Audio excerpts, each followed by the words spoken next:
Welcome to the Optimism Café at the Centre for Optimism. Today we're joined by John Hands in conversation. Look, it's a huge welcome to John Hands, the future of humankind, why we should be optimistic.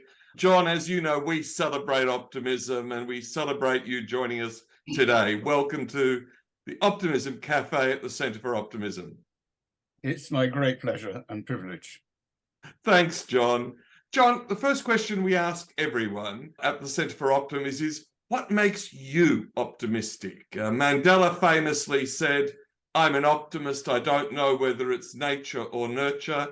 So is your optimism nature or nurture or a combination? It's mainly nurture, and I think it's important to practice this because there is so much pessimism in the world right now. I mean, for example, warfare. We've got a major war in Europe with Putin's invasion of Ukraine. Putin is threatening to use a nuclear option if he considers that Russia is being threatened.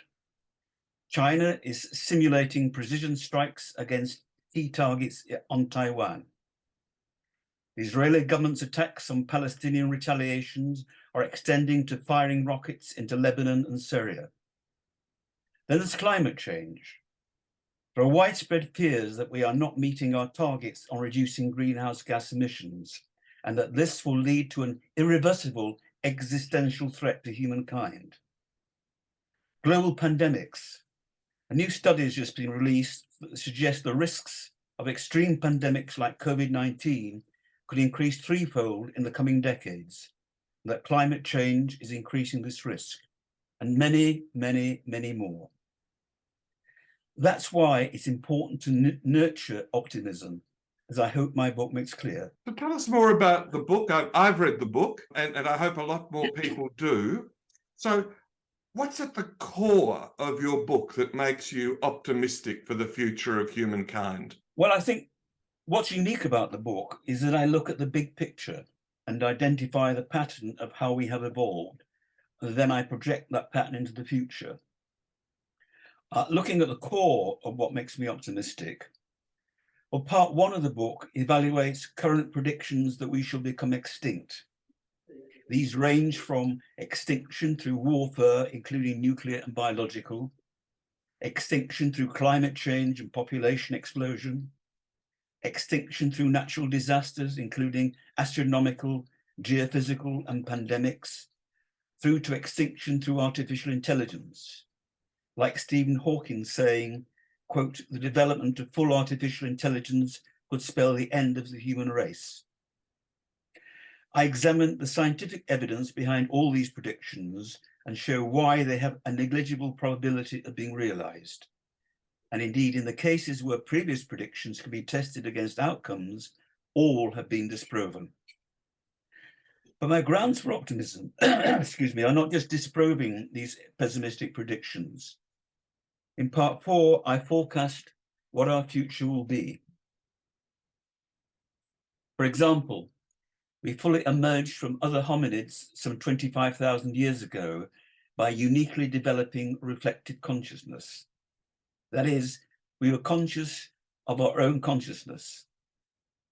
We are the only species that not only knows, but knows that it knows. We think about things other than our own survival and reproduction. What other species not only thinks about exploring space, but devises the means to do so? What other species not only thinks about eliminating warfare, but sets up global organizations like the United Nations in an attempt to do so? However, this new and evolving reflective consciousness had to contend with powerful instincts inherited from several million years of pre-human ancestry.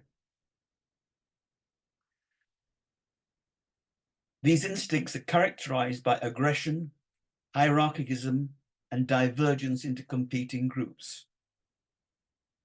We only made progress through the conscious use of altruism, cooperation, and convergence. Right now, the instincts are more powerful than our reflective consciousness. But one of the many reasons for optimism in the book is that these instincts are very rapidly decreasing while our reflective consciousness is very rapidly increasing and will take over in the not too distant future. This will signal a new fourth stage of human evolution. And in part 4, I forecast a unique and highly optimistic future for humankind. I really love that, and this you know, you move from a history to the future, and your book is a great delight. Look, can I throw one of our favourite thinkers in government is Singapore's Senior Minister Tharman, and last year he gave a powerful speech on the collapse of optimism in the developed world. You know, this loss of confidence. And if I just read you just 2 sentences from that speech. Creating bases for optimism has to be our central task everywhere in the world and through global collaboration, as you suggest in your book. We must create bases for optimism to see ourselves through this long storm and to emerge intact, emerge a better place, and it can be done. Now, as you said, your book is a contribution to that effort. But how do you think the rest of us have gone, and how is the world going on restoring that sense of optimism and curiosity and adventure in the developed world? It's not only the developed world, I think globally, we must practice altruism, cooperation, and convergence. This is what will lead us to an optimistic future.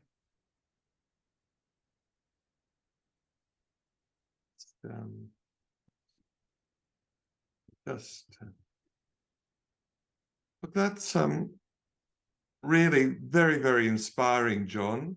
Robert, do you have any questions for John? Thank you, Victor, and thank you for that introduction, John. I just recently read a piece by Peter Burke, Professor Peter Burke at Cambridge, on the ignorance of global history. And he talked about the ignorance of society and the consequences of ignorance. And in it, it painted a very dim picture of optimism. Do you think there is, from what you've just said, do you think where is the hope that we can have a turnaround in the leadership of nations to be much more optimistic about an outcome? What are the key drivers that you would like to see from them? Learning from history.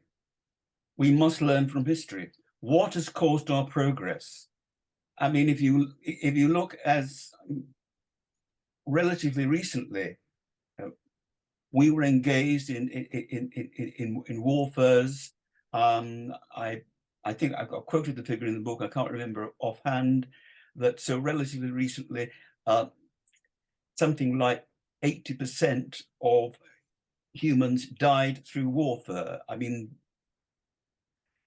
we've made progress that, and we've got to look at how we made the progress. We've got to learn from history and then be inspired by what we learned and push this further and further.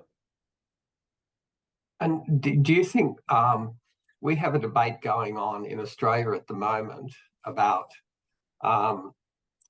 inclusion of our Indigenous voice in the Constitution? And some of the arguments are descending into moral arguments. Where do you see morals standing in that future? Sorry. Where do you see the moral arguments of people standing in the future of the human race, or the future outcomes for a better world? The moral arguments? Yes. Well, I mean, I think things like warfare, discrimination, and so on are immoral. I mean, the moral arguments are rectifying the faults of the past. And this is what we must do. And well, do you think that people, they're in their personal morals, or is it societal morals that are imposed upon us? Personal morals are your own values, whereas societal morals are imposed upon you. How do you actually equate the two, or can you equate the two, or should your personal morals be the values that you should stand up for? And this is where leaders need to ensure that their personal values are much more important than the moral values of society overall. I'm not sure I agree with you, Robert, when you say that moral values are imposed upon us. We create those moral values. If you're talking about leaders, we choose those leaders. We're making a moral choice in selecting those leaders, so that they're not imposing on us from from nothing.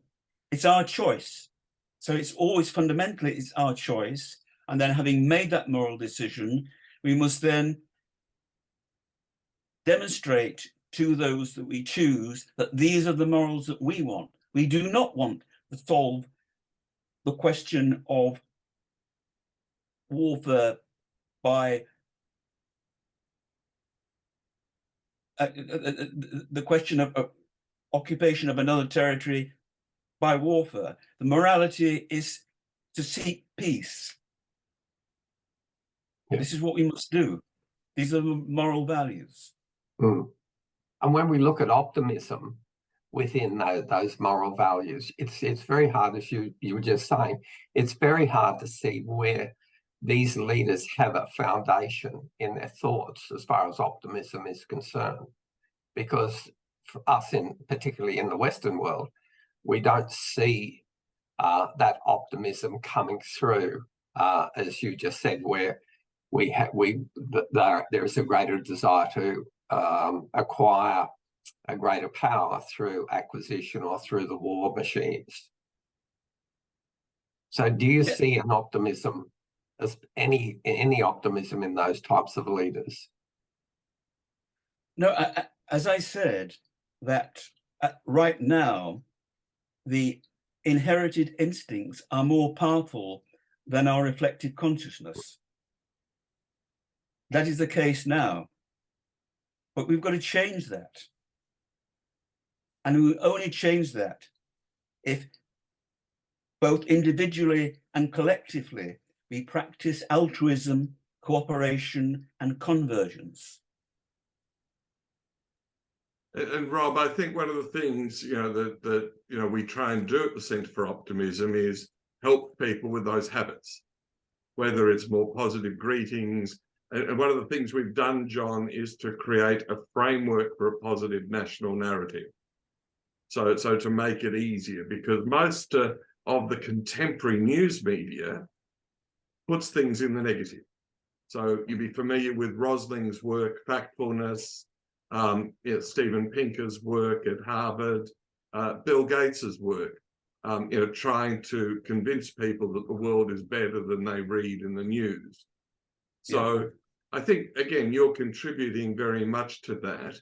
Do you see any leaders in Western Europe? Obviously, you're based in England, in Western Europe or the world, who are those model leaders helping to create that vision that you put so powerfully in your book? Sadly, if I'm pressed, I'm not able to say, this is the model leader. I can't yet see that. Yeah, hi, John. I'm English as well. Hello, Garry. Yeah, hi. And I actually came to Australia to get away from a lot of the things that you've talked about in your book. The doom that you could almost see unfolding.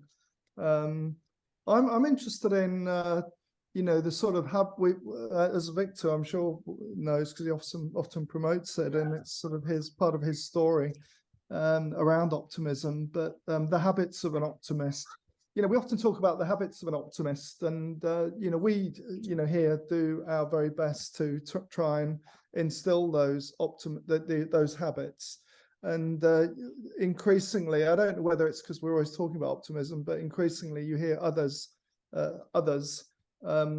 talk about optimism. You turn the TV on and every other person's talking about optimism. It seems to, and you do wonder how many practice it, or whether it's just part of this slick corporate narrative.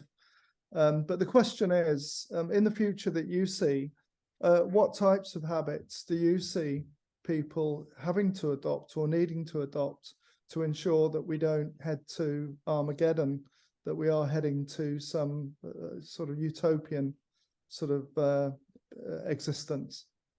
So the questions around habits, are the habits similar, the same, or very different to perhaps the ones we have at the moment? We've always got to improve our habits. As I said, it's useful to take time out for reflection, not just continue the pattern of what we're doing. Take some time out. Where am I? What am I doing? Why am I doing it? What can I do to make things better?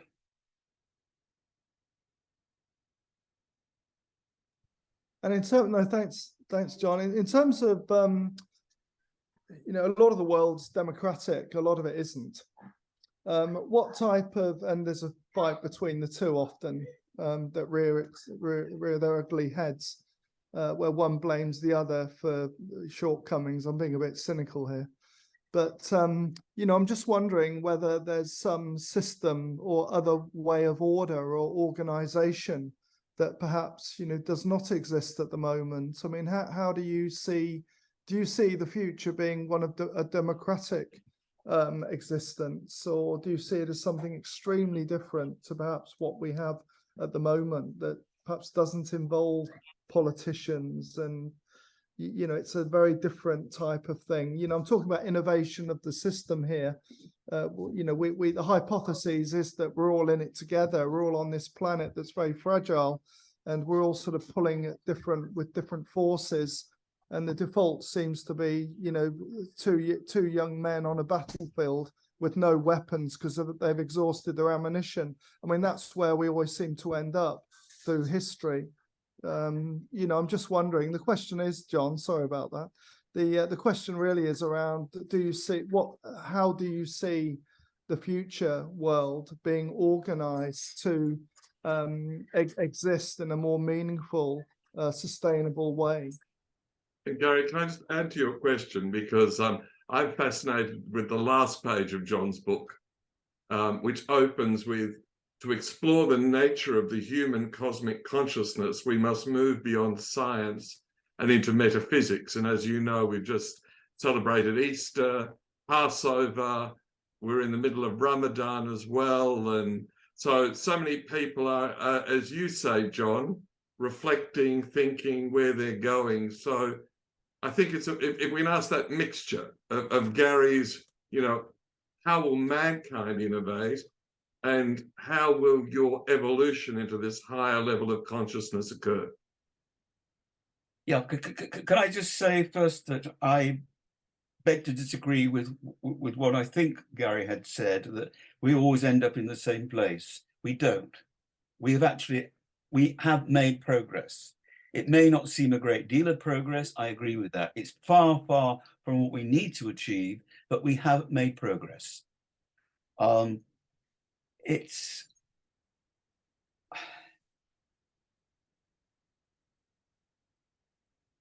Sorry, I slightly lost the thread here. Coming back to your question, Victor, was...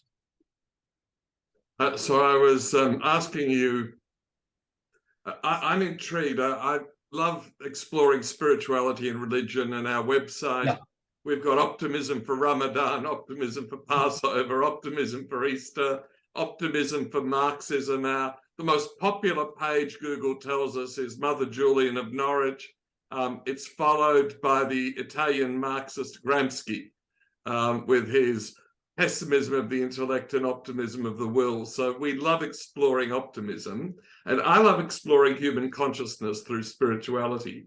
So in your last page, the opening to your last page opens with this: to explore the nature of the human cosmic consciousness, we must move beyond science and into metaphysics. And I think it takes Garry's question of innovation just to a whole new plane. So you want to just tell us a little bit more about what you're thinking and how we can participate in that higher level of consciousness? Right. Looking to the long-term future, where I think the book is sort of ultimately optimistic, is that we as a species have gone through 3 stages of evolution. First, there's the evolution of life, and then there was the evolution of the first was the evolution of matter, and then the second stage was the evolution of life. The third stage was the evolution of humans who reflected on life uniquely. And I think the fourth stage is going to be the evolution of humans as a whole through the cooperation of minds to create a collective consciousness that will escape its biological roots and spread throughout the universe. Now, when you ask me what that is, the book is almost entirely science-based, but in the last chapter, I say science can take us so far and no further. You've got to go into metaphysics here. And this projection of the future is ultimately optimistic, because we're spreading throughout the universe. And when people then ask, where did we evolve from? And I said, well, first of all, was the evolution of matter. Now, the scientific answer is that came from the Big Bang. But where did the Big Bang come from? And science is able to say what created matter, laws of physics, and so on and so forth. All these things we take for granted in science. Where did it actually come from? How could it come from a Big Bang? What created the Big Bang? And I speculate that a more reasonable answer to that question is that in this fourth stage of human evolution, when we have a collective consciousness, it is this collective consciousness that has created the laws of physics, matter, and so on. It seems to me a more reasonable explanation than something came from nothing. The Big Bang came from nothing. That is wonderful. Noirin, you were going to throw a couple of questions at John. Well, you're just making me think, John, and all these questions from Garry and Rob has also made me think as well. But I'm going to say, and I'm glad to hear, John, that history doesn't quite repeat itself. I mean, it does seem that way sometimes if you look at things holistically. But I'm very glad to see that there's a nuance there that gives us some hope and optimism, right? Yeah. So that's a good thing. I'm reflecting on the fact that, I think rhetoric is a huge influence in how the future can progress, right? So if you look at some of the great leaders of our time, let's throw back to Martin Luther King. Let's throw back to, I don't know. I mean, we all have a favorite, right? John F. Kennedy. Not what your country can do for you, what you can do for your country. Martin Luther King is I Have a Dream. I just sort of think, and even looking at Mr. Trump, I mean, how he can drum up amazing support for what his vision, what his dream, what his aim is in life. And I just think, how important is it to have a strong rhetoric, to have a strong leader, forming and creating your future, I just wonder how influential, sorry, my dogs, I just wonder how influential that is in terms of creating more optimism and choosing our leaders based on how they can speak and evoke passion and optimism in groups that they speak to, and thus influencing the future. Just a thought. Right. But Noirin, what you've said, you quoted several leaders there. John F. Kennedy, Martin Luther King, and then you throw in Donald Trump. And I honestly do not see any resemblance between Donald Trump and those leaders who are advocating altruism and cooperation. And I agree, John. is advocating himself. He's completely the opposite of that. He's completely selfish. It's all about himself. Altruism doesn't enter into it. But John, I agree. The point is that he can actually evoke emotions in people. So I think the rhetoric angle is what I'm making more than anything else. Obviously, I'm a fan of John F. Kennedy. I'm a fan of Martin Luther King, clearly. But I am looking at the rhetoric angle and seeing how someone like Trump can actually gather people together, you know. And I guess my question is rhetoric and the ability of a strong leader with rhetoric is quite important for creating a more optimistic future, in a way. The importance of that. That's what I'm really emphasizing. Yeah, Noirin, if I can nuance the question. Sure, go Because for it. I mean, Hitler was a great speaker. Yeah, well, that's true. Right? There's even more. Yeah. The three authoritarian leaders, you know, Putin, Xi, the Ayatollah, you know, the audience sits fixated and applauding, because if you don't applaud, you don't know what's going to happen to you. So if I could nuance the question to John, Sure. you know, if rhetoric is so important and positive rhetoric is so important, how can we, as a group of optimists, including our friend John now, go for the leaders who got the altruistic values rather than the mere clarion call of the leader with the good rhetoric? Thanks, Victor. Does that summarize it? That's perfect. Yeah, but rhetoric is a two-edged sword. Rhetoric can be used to appeal to our best instincts, but it can be used to appeal to our inherited instincts of competition and division. So that's all I can say, Noirin. It's a two-edged sword, rhetoric. It can be used either way. We want it to be used in a positive way, but we've got to recognize that it has been and is still being used in a negative way. I agree. So I think in summary, Victor, and thank you for helping with that. That really clarified things. But I think in summary, you know, possibly one of the takeaways is be so careful how you choose your leaders, right? How you use your vote and how you use your voice, right? Yes. Because thereafter, as you say, the rest happens, right? Right. Yeah. Victor, you're on mute. I am. It's that new entry in the Oxford Dictionary that I have not broken for a little while. John, you've been absolutely splendid. Rob, Garry, Noirin, anything that springs to mind before we let John go into the cold, wet London spring? I would just like to ask John, does he see in our current leaders or potential leaders an outcome that's in line with your thinking? Sadly, no. There is no one on the stage at the moment with the vision of people like John F. Kennedy and Martin Luther King. At the moment, I can't see.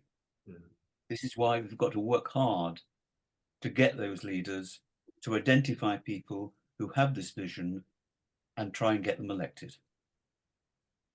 Yeah.